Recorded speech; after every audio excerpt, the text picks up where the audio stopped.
Hello good morning all, welcome to Kerala stock market gate. അപ്പോൾ ഇന്നലെ trading holiday ആയിരുന്നു and കഴിഞ്ഞ ദിവസം നമ്മൾ പ്രീ മാർക്കറ്റ് സെഷൻ വീഡിയോ ചെയ്തില്ലായിരുന്നു. സോ വീട്ടിൽ കുറച്ച് അസൗകര്യം ഉള്ളത് കൊണ്ടാണ് നമ്മൾ ചെയ്യാഞ്ഞത്. ഓക്കെ, അപ്പം ടോട്ടലി ഗ്ലോബൽ മാർക്കറ്റ് എങ്ങനെയാണെന്ന് നമുക്ക് നോക്കാം.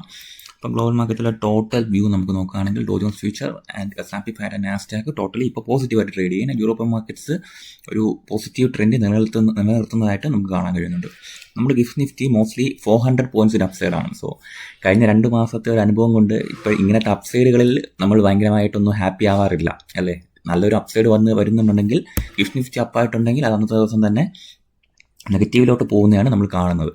ആൻഡ് നൈക്കി 963 പോയിന്റ്സ് അപ്സൈഡാണ്. സ്ട്രേറ്റ് ടൈംസ് ഹാങ്സങ് എല്ലാം അപ്സൈഡിൽ നിൽക്കുകയാണ്. ഇന്ന് ടോട്ടലി ഗ്ലോബൽ മാർക്കറ്റ്സ് ബുള്ളിഷ് ആണെന്ന് നമുക്ക് പറയാൻ കഴിയും. സോ നമുക്ക് ഇവിടെ നോക്കാം. നിഫ്റ്റിയുടെ ചാർട്ട് എടുത്ത് നോക്കുകയാണെങ്കിൽ 22,331 ട്രേഡ് ചെയ്യുന്നത്. അപ്പം ഒരു 22,400-500 എബോവ് ആയിരിക്കും നടക്കുക. ആൻഡ് ഇവിടെ നിന്ന് നമുക്ക് എന്തെങ്കിലും ബുള്ളിഷ്നെസ് ഉണ്ടോ എന്ന് നമുക്ക് പരിശോധിക്കുകയാണെങ്കിൽ മൈനർ ലെവൽസ് നമുക്ക് പരിശോധിക്കേണ്ടിയിരിക്കുന്നു. ഇപ്പോഴും കണ്ടിട്ടില്ലേ, സ്ട്രക്ചറലി ഈ നിഫ്റ്റി ഡൗൺ സൈഡ് തന്നെ വന്നുകൊണ്ടിരിക്കുകയാണ്. ആൻഡ് നമുക്ക് ഇനിയും ഈ ഒരു നെഗറ്റീവ് സെന്റിമെന്റ്സ് മാർക്കറ്റിൽ നിന്ന് മാറാനായിട്ട് 23,778 എന്ന് പറയുന്ന ഏരിയ മാർക്കറ്റ് സ്ട്രക്ചറലി ബ്രേക്ക് ചെയ്ത് കഴിഞ്ഞാൽ മേ ബി നമുക്ക് ഒരു ബുള്ളിഷ് വ്യൂവിലേക്ക് പോകാം. ഓക്കെ, 23,760 അല്ലെങ്കിൽ 80 ഈ ഒരു ഏരിയ ബ്രേക്ക് ചെയ്ത് കഴിയുന്നവരേക്ക് നമുക്ക് വീണ്ടും ബയറിഷ് വ്യൂവിലേക്ക് തന്നെ കണ്ടിന്യൂ ചെയ്യാം. ഇവിടെ ആണെങ്കിൽ ഈ ഒരു ഏരിയ ബ്രേക്ക് ചെയ്യാനാണെങ്കിൽ മാക്സിമം നിഫ്റ്റി ഒരു 6% എങ്കിലും മൂവ്മെന്റ് തന്നാൽ മാത്രമേ ഈ ഒരു ഏരിയ ബ്രേക്ക് ചെയ്യത്തുള്ളൂ. സോ ആ ഒരു ഏരിയ ബ്രേക്ക് ചെയ്യുന്നവരെ ഞാൻ കൂടുതൽ ബുള്ളിഷ് വ്യൂവിലേക്ക് പോവില്ല. മാർക്കറ്റ് ഒരു അപ്പ് ആൻഡ് ഡൗൺ ആയിട്ട് നിൽക്കുന്നു എന്ന് മാത്രമേ കണക്കാക്കത്തുള്ളൂ. അപ്പോൾ ഇന്ന് എന്തായാലും ഒരു 400 പോയിന്റ്സിന്റെ അപ്സൈഡ് മാർക്കറ്റിൽ നമുക്ക് പ്രതീക്ഷിക്കാം. എന്നിരുന്നാലും ഞാൻ നിഫ്റ്റിയിൽ ഒരു ബുള്ളിഷ് വ്യൂവിലേക്ക് പോകുന്നില്ല. ഈ ഒരു 6% മൂവ്മെന്റ് തന്ന ശേഷം ഈ ഒരു ഏരിയ സ്ട്രക്ചറലി ബ്രേക്ക് ചെയ്ത് കഴിഞ്ഞാൽ മേ ബി ഞാൻ ഒരു ബുള്ളിഷ് വ്യൂവിലേക്ക് പോകും.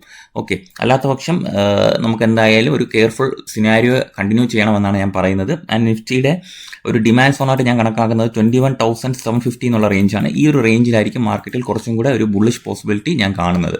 ഓക്കെ, അതിൻ്റെ കാര്യമെന്ന് പറയുന്നത് ഇതിന് മുന്നത്തെ ഒരു നല്ലൊരു ഡിമാൻഡ് സോൺ അവിടെ ആയിരുന്നു. കാര്യം അത്രയും നല്ല മാർക്കറ്റ് റിക്കവറി കിട്ടിയ സോണാണിത്. സോ ആ ഒരു ഏരിയയിലാണെങ്കിൽ മാർക്കറ്റിൽ ഞാൻ ഒരു ബുള്ളിഷ് വ്യൂവിലേക്ക് ഞാൻ കണ്ടിന്യൂ ചെയ്യും. അല്ലാത്ത പക്ഷം നമുക്ക് നോക്കാം. സ്ട്രക്ചറലി 23,700 to 800 റേഞ്ച് ബ്രേക്ക് ചെയ്യട്ടെ. അതിനുശേഷം നമുക്ക് ബുള്ളിഷ് വ്യൂവിലേക്ക് നിഫ്റ്റിയിലേക്ക് പോകാം. ഓക്കെ, അപ്പോൾ ഇന്ന് എന്തെങ്കിലും സ്റ്റോക്സ് വാച്ച് ചെയ്യാനുണ്ടോ എന്ന് ചോദിച്ചു കഴിഞ്ഞാൽ കമ്പനി NTPC ഗ്രീൻ എനർജി ഒരു മെമ്മോറാൻഡം സൈൻ ചെയ്തിട്ടുണ്ട്. PTC ഇന്ത്യയായിട്ട് ബന്ധപ്പെട്ട് റിന്യൂവബിൾ എനർജിയുടെ എക്സ്പ്ലോറേഷനായിട്ട് ബന്ധപ്പെട്ടാണ് ആ സൈൻ ചെയ്തിരിക്കുന്നത്. പിന്നെ IHC എവനിയർ ഇൻവെസ്റ്റ്മെന്റ് RSC എന്ന് പറഞ്ഞ കമ്പനി ഒരു പ്രൊമോട്ടറായിട്ട് കുറച്ച് സ്റ്റേക്ക് സെക്യൂർ ചെയ്തിട്ടുണ്ട് സമാൻ ക്യാപിറ്റലിൽ. അലോട്ട്മെന്റിന്റെ ഭാഗമായിട്ട് മോസ്റ്റ്ലി 5,652 കോടി കമ്പനിക്ക് കിട്ടിയിട്ടുണ്ടെന്നുള്ള ന്യൂസ് ഉണ്ട്.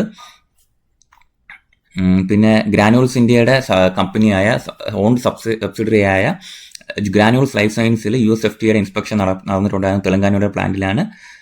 യൂസർ പ്രൊസീജിയർ ആണെന്നാണ് എനിക്ക് തോന്നുന്നത്.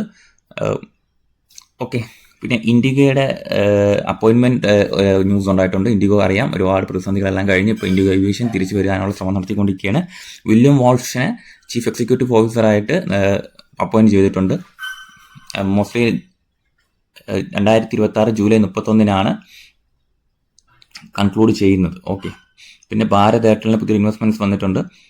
അനൗൺസ്മെന്റ് ചെയ്തിട്ടുണ്ട്. $1 ബില്യനുമായി ബന്ധപ്പെട്ട് ആൽഫബൈ ഗ്ലോബലാണ് ഭാരത് എയർടെലുമായിട്ട് ബന്ധപ്പെട്ട് ഇൻവെസ്റ്റ്മെന്റ് ന്യൂസ് പുറത്തു വന്നിട്ടുള്ളത്.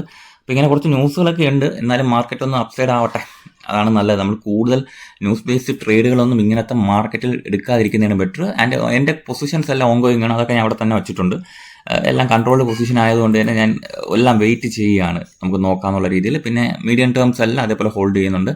മാർക്കറ്റ് ഒന്ന് സ്ട്രക്ചറലി ബ്രേക്ക് ചെയ്ത് കഴിഞ്ഞാൽ നമുക്ക് അത്യാവശ്യം നല്ലൊരു ട്രേഡ് ഓപ്പർച്യൂണിറ്റി വരും എന്നാണ് ഞാൻ വിശ്വസിക്കുന്നത്.